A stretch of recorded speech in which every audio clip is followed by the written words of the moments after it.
আজম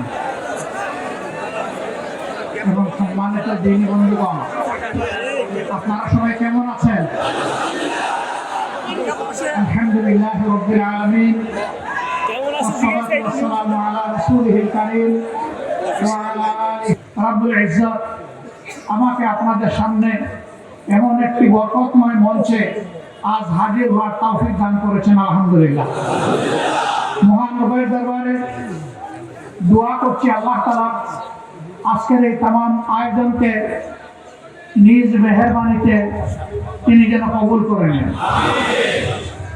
এই আয়োজন আমাদের সকলের জন্য আখিরাতের নাজাতের পাশাপাশি দুনিয়ার ইজ্জত এবং নাজাতের যেন কারণ হয়।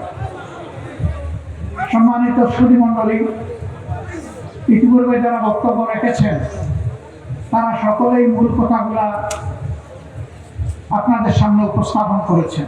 আমার কিছু কথা হয়তো আবার পুনরায় বলা হয় যেতে পারে, আশা করি আপনারাও ধৈর্য হবেন না। বাংলাদেশ আমাদের প্রিয় জন্মভূমি। আল্লাহ তাআলার কাছে আমরা শুকরিয়া আদায় করি, এটি একটি সংখ্যাগরিষ্ঠ মুসলমানের দেশ। এই দেশে পাড়ায় মহল্লায় গলিতে অলিতে সব জায়গায় অগণিত অলি আব্দালের লাশ শুয়ে আছে। আবার জীবন্ত অনেক অলি আল্লাহ তাআলা এখনো আমাদের মধ্যে রেখে দিয়েছেন। অসংখ্য মসজিদ মাদ্রাসা খানকার প্রিয় এই দেশ। এই দেশে মানুষের ঘুম ভাঙে ফজরের আযান শুনে, আবার এশার সালাত আদায় করে মানুষ ঘুমোতে যায়। এমন একটা দেশে জুমাবার যখন আসে মসজিদগুলোতে মুসল্লি ধারণের কোনো জায়গা থাকে না, উপচে পড়ে। রাস্তাঘাটে মসজিদের ছাদে, অনেক সময় ঘর দুয়ারের ছাদেও মানুষ দাঁড়িয়ে যায় না। সেই দেশটিতে অত্যন্ত আফসোসের বিষয়, আমরা মুসলমান হওয়া সত্ত্বেও ইসলামের কানুন গত শুধু 54 বছর নয়, এর আগে 23 বছরে আমরা কায়েম করতে পারি নাই। এ দায় আমাদের। আল্লাহ তাআলা নিয়ামত আমাদেরকে দিয়ে ঘোষণা দিয়েছেন যে আয়াতের খণ্ডাংশ আমি আপনাদের সামনে তেলাওয়াত করেছি। আল্লাহ তাআলা এখানে ইরশাদ করেছেন, আল-ইয়াওমা আকমালতু লাকুম দীনাকুম, আজকের এই দিনে তোমাদের জন্য কিভাবে তোমরা চলবা সেই বিধান, সেই দিন আমি পরিপূর্ণ করে দিলাম, কামালিয়াত দান করলাম। ওয়া আতমামতু আলাইকুম নিয়ামতি, আর তোমাদের জন্য সমস্ত নিয়ামত এখানেই রেখে দিলাম। এই কোরআনের মধ্যে, এই দিনের মধ্যেই নিয়ামত, এর বাইরে তোমাদের জন্য কোনো নিয়ামত নাই। এর বাইরে যা আছে সব লানত। ওয়ারাদিতু লাকুমুল ইসলাম দীনা, আর তোমাদের জীবন বিধান হিসাবে, তোমাদের দিন হিসাবে আমি ইসলামকে মনোনীত করে দিলাম। এই ফতোয়া কে দিয়েছেন? আল্লাহ রাব্বুল আলামিনের ফতোয়া পরিবর্তনের শক্তি কারো আছে? কারণে আফসোসের বিষয়, আমরা নিজ ঘর সোনাদানা মণিমুক্তায় পরিপূর্ণ থাকা সত্ত্বেও ভিক্ষুকের মতো আমরা ডানে এবং বামে হাত বাড়াই। ফিরে আসতে হবে নিজের ঘরে। আল্লাহ যে নিয়ামতের ভান্ডার আমাদেরকে দান করেছেন, সেই ভান্ডার বুকে নিয়ে এখন জাতিকে এগিয়ে নেওয়ার জন্য সামনে যেতে হবে ইনশাআল্লাহ। ভাই ও বন্ধুগণ, অনেকে বলেছেন, আমার ভাই খলিল রহমান সাহেব বলেছেন যে উনি নির্দলীয় এবং ওনার কোনো প্রতীক নাই। আমি দায়িত্বহীন করতে বলছি, সমস্ত মুসলমানদের প্রতীক হচ্ছে আল কোরআন। আমরা পরিচয়বিহীন নয়। এই কোরআন আমাদের পরিচয়কে আসমানের নিচে এবং জমিনের উপরে সাবিত করে দিয়েছে। অতএব আমাদের প্রতীক হচ্ছে আল কোরআন। এই কোরআন নিয়ে বাঁচতে চাই, এই কোরআনের সাথে চলতে চাই, এই কোরআন বুকে নিয়ে দুনিয়া থেকে বিদায় নিতে চাই, এই কোরআন বুকে নিয়ে কিয়ামত তাহাবুনি আল্লাহ রাব্বুল আলামিনের সামনে দাঁড়াতে চাই। কোরআনকে বাদ দিয়ে যা আসবে সামনে, মুসলমান হিসাবে আমার এবং আমাদের পক্ষে কবুল করা সম্ভব নয়। যদি আমরা এর বাইরে গিয়ে কোনো কিছুকে গ্রহণ করি, সুস্পষ্টভাবে আল্লাহ তাআলার বিরুদ্ধে অবস্থান নেওয়ার শামিল হবে। এই দুঃসাহস কার?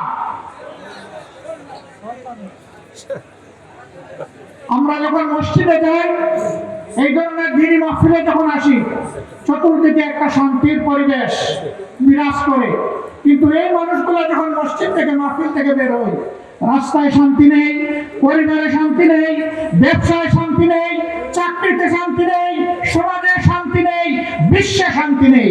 এই শান্তি নেই কেন? কেন নেই তাও আল্লাহ তাআলা স্পষ্ট করেছেন। আফাতুমিনুনা বিবাদিল কিতাবি ওয়া তাকফুরুনা বিবাদ।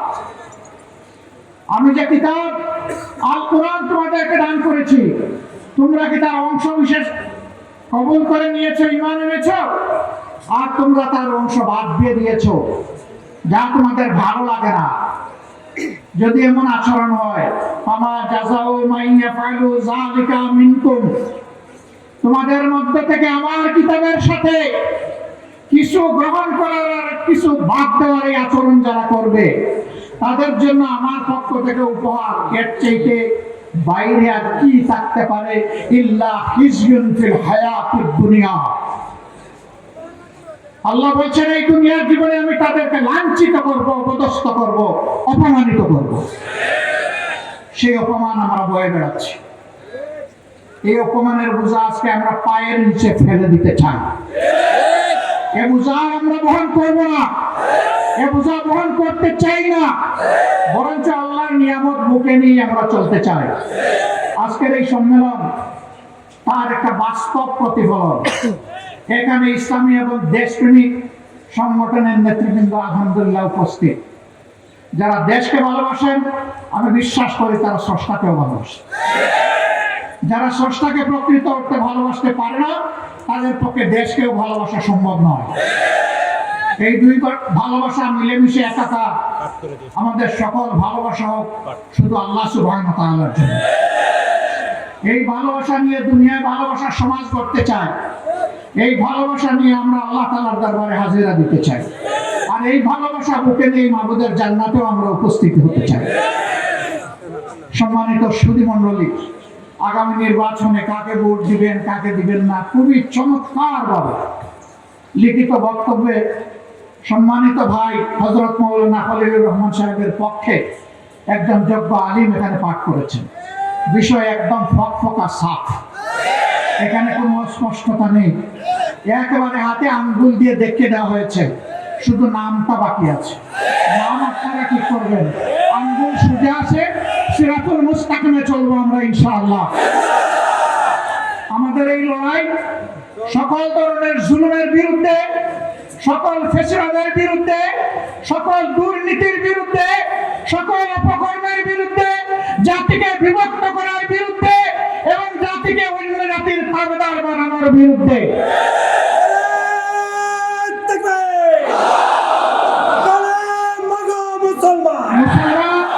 কারণ লাল চোখ পরোয়া করবে না ইনশাআল্লাহ। আমরা পরোয়া করবো শুধু পরওয়ারদিগারকে। আল্লাহ তাআলা সেই তৌফিকটুকু আমাদেরকে দান করুন। আগামী নির্বাচনের মধ্য দিয়ে নতুন বাংলাদেশের নতুন ইতিহাস রচিত হবে ইনশাআল্লাহ। একটা আহ্বান আপনাদের প্রতি। আমার ভাই বিএনপির সম্মানিত নেতা বলেছেন, বাংলাদেশের স্বাধীনতার পর কোনো নির্বাচন সুষ্ঠু হয়নি। একটা সুষ্ঠু নির্বাচনের পিপাসা নিয়ে জাতি এখন অপেক্ষা করছে। এই নির্বাচনে অতীতের মতো কোনো ইঞ্জিনিয়ারিং, কোনো মেকানিজম অথবা ভোট কেড়ে নেওয়ার কোনো পায়তারা চালানো হলে আমি আপনাদেরকে বলবো, আপনারা বুলেট হয়ে গর্জন করবেন। ওই দুষ্ট হাত আপনারা অবশ করে দেবেন। শুধু ভোট দিবেন না, ভোটের পাহারাদারিও করবেন। আপনার ভোটে আপনার প্রতিনিধি নির্বাচিত হবে, সেটি নিশ্চিত না হওয়া পর্যন্ত আপনারা বিশ্রাম নেবেন না।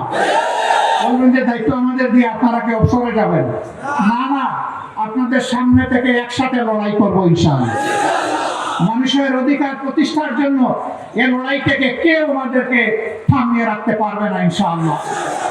ভোট পছন্দের প্রার্থীকে যে যাকে পছন্দ করে তাকে দেবে, কিন্তু আমাদের অনুরোধ আমাদের সকল ভাই মা এবং বোনেরা যেন ভোটের সেন্টারে যান, ধৈর্য ধরে ভোট যেন তারা দিয়ে আসেন, কোনো বিশৃঙ্খলা হলে সফলভাবে যেন মোকাবেলা করেন এবং জানিয়ে দেন যে ওই বাংলাদেশ শেষ, আজ থেকে নতুন বাংলাদেশ।